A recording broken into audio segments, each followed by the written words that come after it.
Mkoa wa Dar es Salaam tumejipanga vizuri kuhakikisha kwamba ulinzi na usalama katika maeneo haya unakuwa wa kiwango ambacho hakijawahi kuonekana.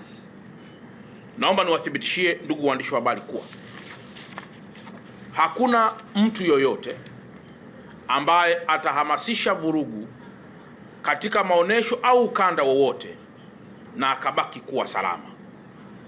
Vyombo vya dola pamoja kwa kushirikiana na wananchi wenyewe tumejipanga kwa dhati kuhakikisha tunaendelea kulinda taifa letu ili lisivamiwe na adui yoyote wa ndani au nje ya taifa letu.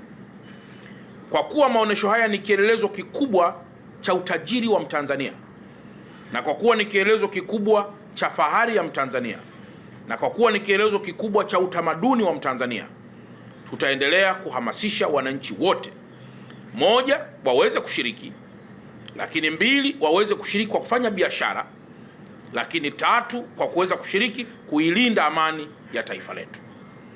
Na ushiriki pekee wa kulinda amani ya taifa letu ni njia moja tu: kataa vurugu, kataa fujo, muoneshe mtu yoyote ambaye hana nia nzuri ili tuweze kumbaini na vyombo vya dola viweze kushughulika naye.